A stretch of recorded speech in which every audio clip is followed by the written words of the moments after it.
Alors il y a un élément d'actualité évident qui est cette épidémie que nous vivons depuis 1 an et qui, comme chacun l'a constaté, a ramené sur le devant de la scène publique la question des attitudes devant la mort. Chacun se souvient lors du premier confinement, de ce directeur général de la santé qui venait tous les soirs nous donner le décompte des morts à l'unité près, ce qui était pas complètement inédit dans l'histoire, parce que c'était déjà comme ça à l'époque du choléra à Paris en 1832, dans la presse tous les soirs, on publiait le nombre de morts.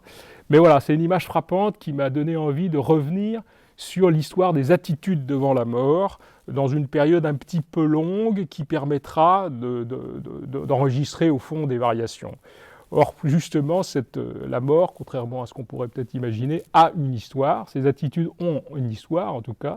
En France, on s'est beaucoup intéressé à ces sujets-là. Il y a toute une historiographie spécialisée qui a prospéré, notamment dans les années 1970-1980, autour de quelqu'un comme Philippe Ariès et bien d'autres.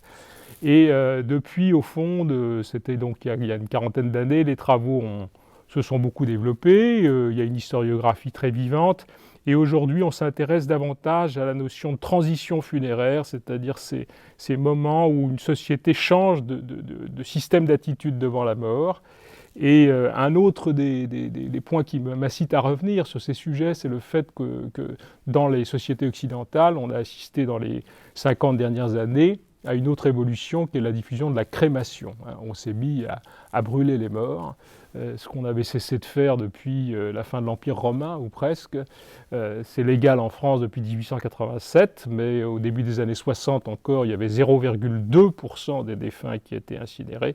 Aujourd'hui, c'est plus du tiers, la moitié dans les grandes villes. C'est donc une révolution considérable qu'on n'a pas tellement commentée.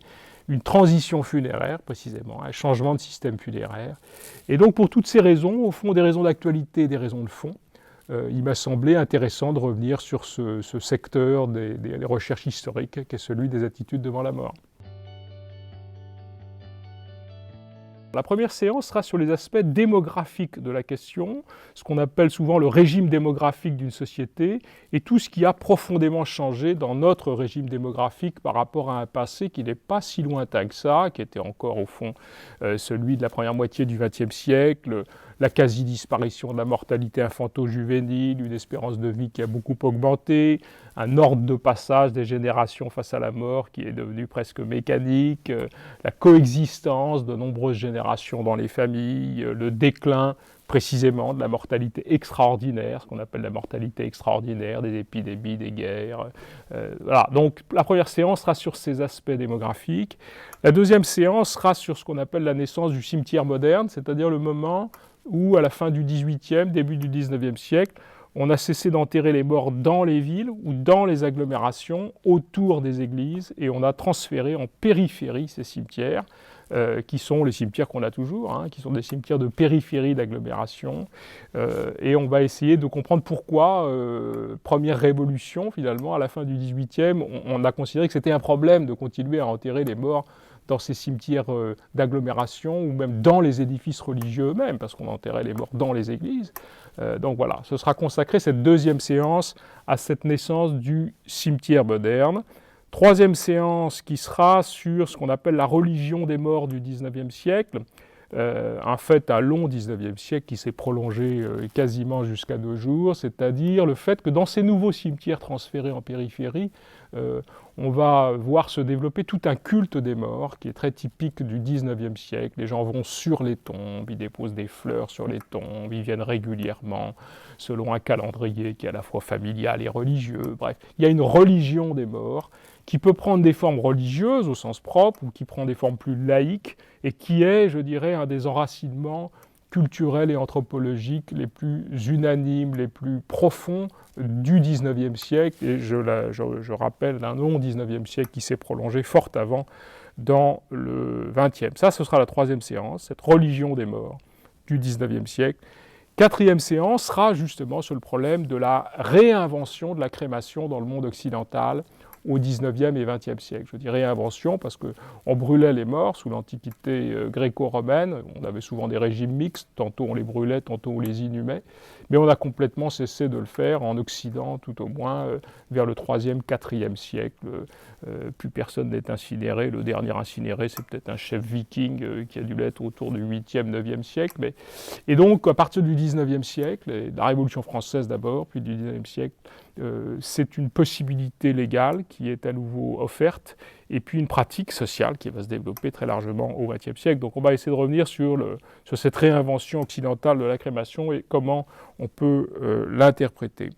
Cinquième séance sera sur la vie après la mort, ou ce qu'on en imagine, c'est-à-dire les transformations de l'au-delà, du rapport à l'au-delà, dans les sociétés occidentales au XIXe et XXe siècle. C'est évidemment pas du tout la même chose que de considérer que la vie est le vestibule d'une vie éternelle, ou au contraire une séquence courte et sans lendemain. C'est une première chose, et puis le problème de savoir de quoi sera faite cette éventuelle vie d'outre-tombe, quelle topographie on a imaginé autour de ces problèmes, et quel rôle tout ça, comment tout ça a évolué au XIXe et XXe siècle. Donc on reviendra sur cette question dans cette cinquième séance. Et puis la sixième et dernière séance sera consacrée à ce qu'on appelle couramment la médicalisation de la mort, c'est-à-dire le fait que de plus en plus au XXe siècle on s'est mis à mourir à l'hôpital, dans un contexte médicalisé, avec une prise en main de l'événement par les médecins, par les entourages médicaux, et vous savez que ça suscite beaucoup de discussions parmi nous sur la question de savoir, c'est des questions très, très sensibles sur la fin de vie, éventuellement l'euthanasie, qui sont des sujets discutés dans le monde occidental et au-delà, et sur lesquels on reviendra dans cette sixième séance. Voilà. Et avec ça, on essaiera je dirais en tout cas, de signaler les principales évolutions de ce domaine depuis 200 ou 250 ans. Ben écoutez, je vous attends du coup l'année prochaine à ce cours. N'hésitez pas à vous inscrire. Et puis voilà, l'idée c'est que l'histoire serve un petit peu à quelque chose, qu'on puisse mettre un peu en perspective des événements que l'on vit en ce moment, qui sont parfois douloureux, mais qui, je dirais, gagnent à être mis dans cette perspective plus longue. Voilà, merci et à bientôt.